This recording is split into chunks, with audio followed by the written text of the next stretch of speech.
My first semester as an undergraduate was emotionally charged. You see, I had decided to go back to college as an adult learner. Sitting in that classroom with mostly student athletes and other millennials, I was full of trepidation and also excitement. Questions ran through my mind as my economics professor droned on in what I thought must be an undiscovered language. Thoughts like, what in the world was I thinking? My classmates are my kids' age. Have I waited too late? Can I really do this for the next 4 years? These thoughts constantly interrupted that lecture. I did survive that first semester, and somehow my thoughts transitioned into, I'd love to teach that course, and I want to do what he does. Before I knew it, I did not just have notes from classes, but I'd filled a journal with ideas about teaching in higher education. I wrote down things I thought professors did well, things I thought that were not so great, and sometimes even ridiculous. I watched how students responded to different teaching styles.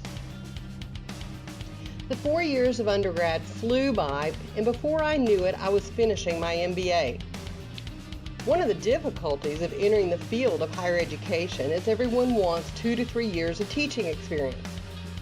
Nonetheless, my mentor helped me find an adjunct position to open the door and give me a chance to see if it was what I really hoped it would be.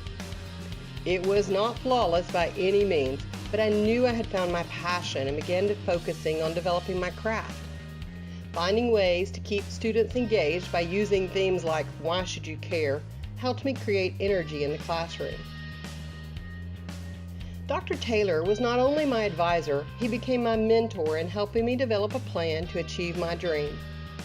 My interest in higher education, being a faculty member, and positively impacting the lives of students began with him. I often think of him and the investment he made in me, developing me educationally, professionally, and personally. Even though he's no longer my advisor, he still remains my mentor and is a constant reminder of what I want to be as a mentor to my own college students. I've always felt that achieving a dream is just as much about the journey as the dream itself. It may not be beautiful, I may not be the face of traditional professors or even the face of higher education, but I am willing to give everything I have to make a difference to the next generation. As Leonard Cohen states, there's a crack in everything.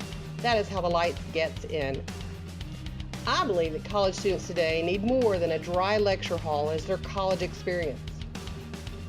It's stressful for a student to figure out what they're going to do for a career, what kind of life they want to create for themselves, and where they want to live. Mentoring them is more than just helping them become college graduates. It's helping them to develop their decision-making process and equipping them for life as a professional. During the past 3 years, I've had amazing opportunities. I've been able to teach in the classroom and online. North Georgia Tech brought me in to create a business management program to develop their curriculum, advise students, and continue teaching. Which brings us to the here and now, pursuing my doctorate and answering the question, how will I use my degree to pursue my dreams? I don't have the funds to pursue this degree, and yet I feel a pulling, a tugging, a conviction that this is what I am supposed to do. Completing my doctorate will allow me to teach, advise, and contribute to society in a full professorship. It will allow me to continue to grow educationally and professionally and help me further develop my craft, my contribution to society for the next generation.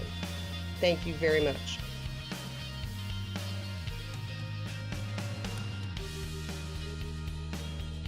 As a mentor, with her helping me through a public speaking competition, she goes above and beyond every day. And I really appreciate that, and I want her to know that. But most of all, as a teacher and as an advisor, she is so great at what she does because she's so willing to go above and beyond.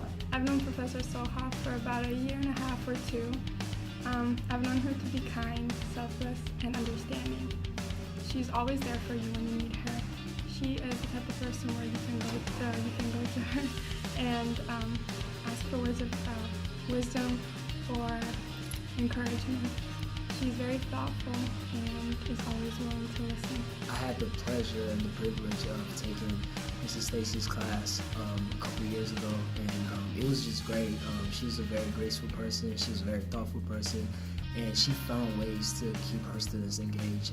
She actually made some of the classes that I took were actually fun to be in, especially accounting.